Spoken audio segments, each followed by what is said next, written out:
pembelajaran kolom 4. Nah, ini acuannya adalah standar proses pasal 10 sampai dengan pasal 20.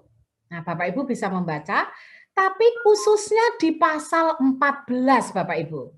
13-14 itu jelas-jelas menyatakan mengenai metode ini. Ya. Nah, ini misalnya, ini saya beri warna biru karena di dalam pasal itu ditetapkan wajib. Nah, kriterianya untuk refleksi kita berdasarkan pasal ini, metode perkuliahan kita ini wajib mencantumkan metode pembelajaran yang efektif, baik satu atau gabungan. Nah, baik satu atau gabungan. Ya, seperti ini metodenya yang bisa dipilih. Ini sampai saya hadirkan di sini supaya Bapak Ibu bisa melihat dan Pak Paul tadi bisa melihat di mana student centered learning itu menjadi fokus dari perkuliahan kita, yaitu menggunakan diskusi kelompok, simulasi, studi kasus, pembelajaran kolaboratif, kooperatif, berbasis proyek, berbasis masalah, dan metode lain yang relevan dengan student centered learning. Bentuk pembelajarannya pun bisa kuliah ya, karena mengapa metode-metode ini dihadirkan, karena bentuk pembelajarannya ini bisa bermacam-macam. Bentuk pembelajaran itu merupakan wadah dari penggunaan metode, Bapak Ibu. Jadi kalau kita menggunakan metode berbasis proyek dan berbasis masalah misalnya, nah itu diwadahi pada mata kuliah praktek lapangan, pada bentuk pembelajaran praktek lapangan begitu. Nah, bentuk-bentuknya juga demikian. Di paradigma Merdeka Belajar ini bentuk pembelajarannya lebih luas ya, lebih variatif. Bahkan ada wirausaha, ya, pertukaran pelajar, magang, pelatihan militer, nah ya begitu. Selain di bengkel, praktek lapangan dan lain-lain. Nah, coba kita evaluasi untuk refleksi. Pada kolom metode baru mencantumkan pada kolom metode baru mencantumkan metode pembelajaran yang konvensional seperti ceramah, diskusi, dan tanya jawab atau penugasan. Nah, metode-metode ini sekarang ini disebut metode konvensional, Teacher Centered Learning, TCL.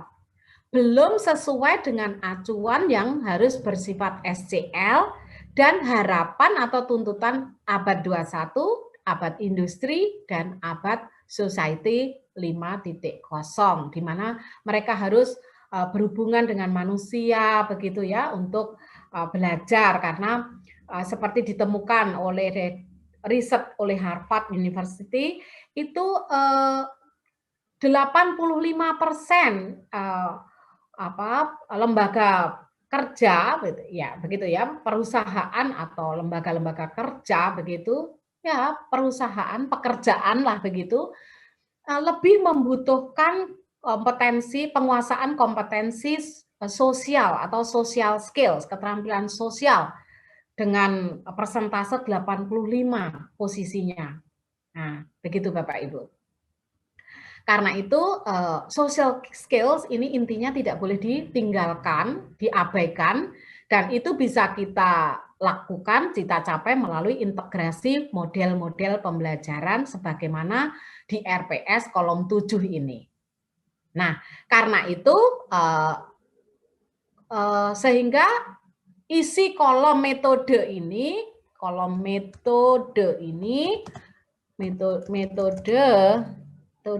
ini perlu direkonstruksi. Nah, rekonstruksinya apa? Ya sesuai dengan evaluasinya tadi. RPS kolom metode, merekonstruksi RPS kolom metode dengan menetapkan atau mencantumkan bentuk dan metode pembelajaran yang lebih SCL. Nah, silahkan Bapak Ibu tetapkan di sini bentuk pembelajarannya, misalnya metode pembelajaran kooperatif, metode pembelajaran berbasis proyek, lalu bentuk pembelajarannya adalah kuliah dan responsi. Nah, misalnya seperti itu. Lalu metode pembelajarannya simulasi, diskusi, kelompok begitu. Tapi kalau bentuk pembelajarannya itu kerja di bengkel, mungkin metode pembelajarannya adalah simulasi dan PBL, misalnya seperti itu. Jadi disesuaikan.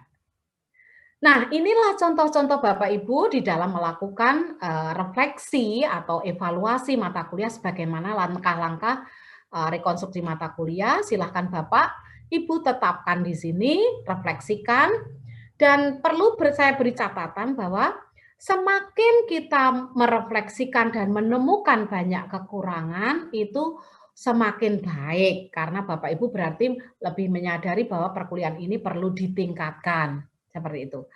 Dan tidak ada hubungan antara banyaknya hasil refleksi yang perlu, hasil evaluasi yang perlu rekonstruksi dengan nilai kelulusan Bapak Ibu. Rekonstruksi mata kuliah ini adalah meligi itu memang sebenarnya memang dimaksudkan untuk meningkatkan kualitas perkuliahan, gitu saja. Jadi tidak ada hubungannya, begitu. Untuk kelulusan Bapak Ibu ya presentasinya, kekritisannya itu yang dilihat, bukan banyak sedikitnya. Jadi makin banyak saya kira juga makin rinci, makin detail, makin jujur, makin objektif, begitu. Nah, silahkan untuk kolom-kolom yang lain RPS, ini Bapak Ibu juga melakukan hal yang sama seperti contoh dengan acuan, misalnya penilaian itu menggunakan standar penilaian pasal 21 sampai 27. Begitu juga pada pelaksanaan. Kalau RPS tadi itu pada perancangan, kalau pelaksanaan ini ya in action di dalam kegiatan perkuliahan secara real Bapak Ibu. Apakah mahasiswa antusias, terlibat secara aktif, yang tadi menggambarkan student center tadi. Nah, ini harus sinkron dengan RPS-nya ya. Mungkin kalau RPS-nya itu mahasiswa belum aktif sehingga metodenya perlu diperbarui, tetapi kalau di pelaksanaan kok sudah aktif. Nah, ini mungkin sinkronitasnya perlu disesuaikan. Begitu. Kemudian capaian pembelajaran atau capaian kompetensi akhir yang diharapkan apakah disampaikan oleh dosen ya. Dosen selama ini sebelum perkuliahan selalu menyampaikan capaian pembelajaran sehingga pelaksanaan pembelajaran tidak perlu direkonstruksi begitu. Ya, seperti sajian tadi. Begitu juga dengan penilaian, tadi penilaiannya menurut Permen itu harus lebih otentik ya, lebih banyak penilaian-penilaian kinerja. Tetapi bukan berarti meniadakan penilaian kognitif ya, penilaian pengetahuan. Nah, itu fokus di pekerti dulu. Kalau sekarang lebih ke penilaian keterampilan dan penilaian sikap tanpa meninggalkan penilaian pengetahuan. Nah, ini Bapak Ibu silahkan, ini sangat berhubungan juga dengan perkuliahan itu ini pasalnya, mohon maaf ini pasalnya untuk